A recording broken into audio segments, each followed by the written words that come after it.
Hey, how are ya? I'm Ragunsky. Today I'm going to be showing you Alien Paranormal, Bigfoot, UFOs, and the Men in Black. Normally I would just show you a series of clips pointing out how stupid most of these movies are. But unlike normal videos of mine, for today's topic I feel like we need a little more structure. I've broken down the movie into 3 sections to make it a bit easier to follow. Before we get started, I just want to explain a little bit about why we're watching these bad documentaries. Me and my partner watch plenty of movies in our spare time, and documentaries are just a staple of our nightly viewing. But like all habits, you need to go further every time to get your fix, or to get your same enjoyment, is what I wrote down.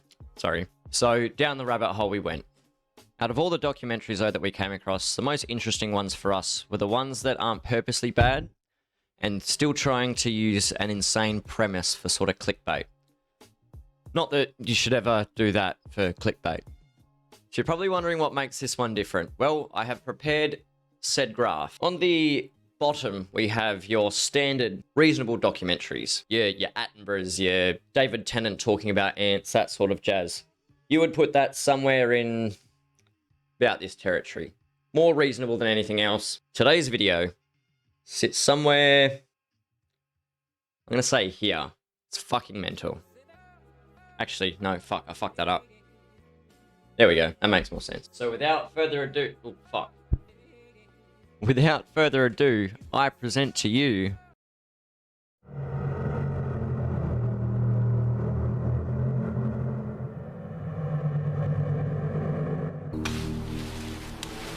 It was a creature, at least 8 feet tall.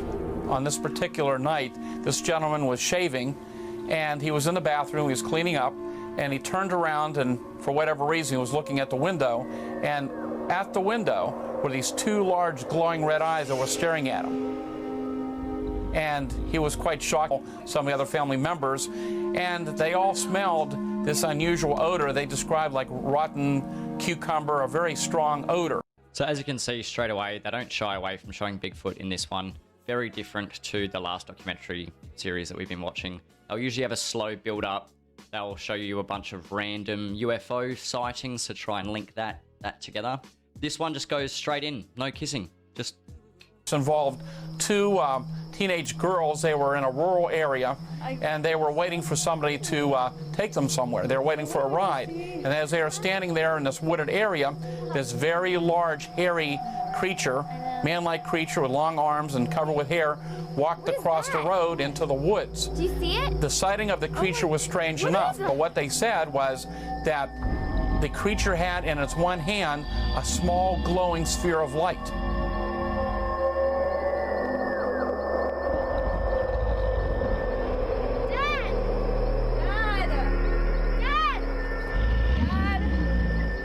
They talked to the one girl's father, and according to them, he went down into the woods, was down there for quite a while. Now that Dad's here to save the day, I'm sure that nothing will go wrong.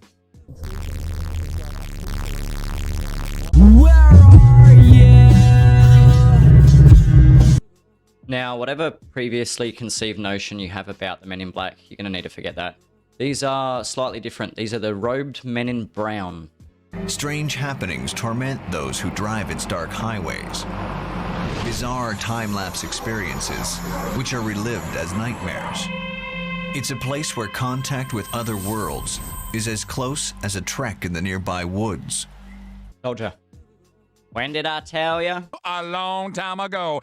I was coming home from class one night, and I had decided to take a shortcut in the woods back to my dorm. So as you might be able to tell from Darren, things aren't going to be going quite as smoothly as he thinks they will, going for a quick walk through the forest on his way up. As I was walking, I noticed these 2 hooded figures carrying some kind of glowing ball that I had never seen before.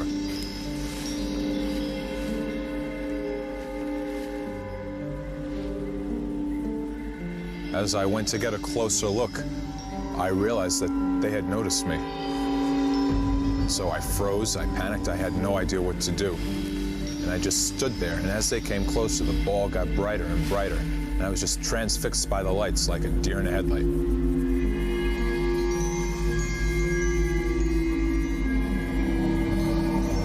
And all of a sudden, I just collapsed. I was the only one there. They had gone, they had vanished, disappeared. I don't know what happened to them, but there wasn't a trace of them anywhere. It was just me all by myself in the middle of the woods.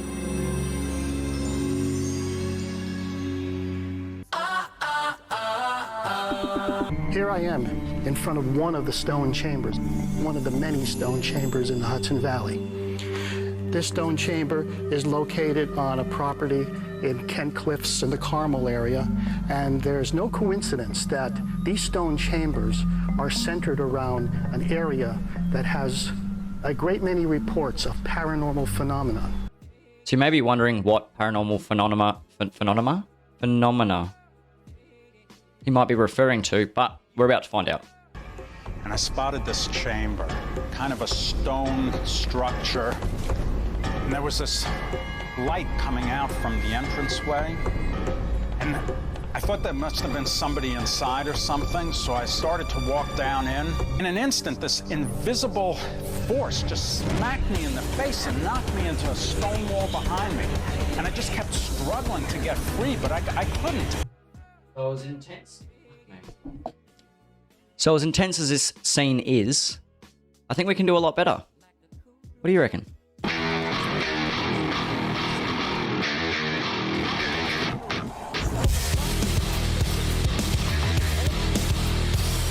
Released me, so I started to make my exit. And just as I turned to run out the entranceway, I see this apparition, this ancient spirit wearing a daunting dark coat. And just as I'm about to run, I freeze, and then all of a sudden it just disappears, vanishes into a white light of some kind. And then I got out of there. I know that last segment felt pretty short, but I hadn't seen the next part of the documentary until now. I thought that was as hectic as it gets with the Men in Black, but boy was I wrong. Buckle up, it's gonna get more fucky.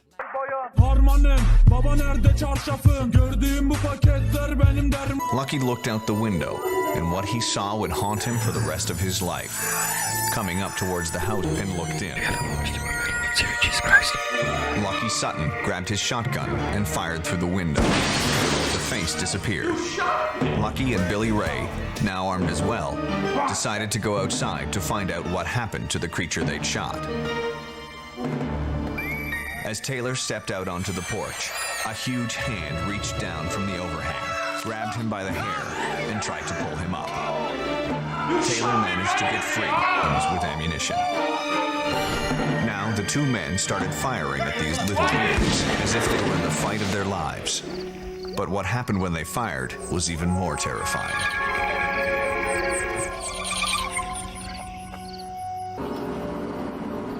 It took a second for Karina to register what they were looking at. These weren't anything from this planet, staring back at them from out of the dark. They began to move towards the two women. They ran back to the car as fast as they could, but it was like moving through quicksand. It was as if the whole world around them was slowing down to a crawl. Karina remembers having a hard time getting her hands to open the car door. End up sloppy and slimy. Pump dispensers are messy and clumsy. And with dish soap bottles, you really need an extra set of... Once they were inside the car, she tried to get it started. The lights inside the car flashed on and off randomly. It was as if the car had gone crazy. Karina finally got the car started.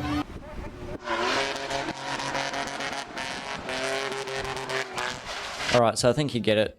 This is easily the most out there documentary that I've done so far. I'm a little bit burnt out on the documentaries, if I'm being honest with you. I've got some other stuff I want to do instead. So if you're interested and you enjoyed this one and watched it this far, subscribe and you'll see the next one. Bye. Before getting to the end, flip the onion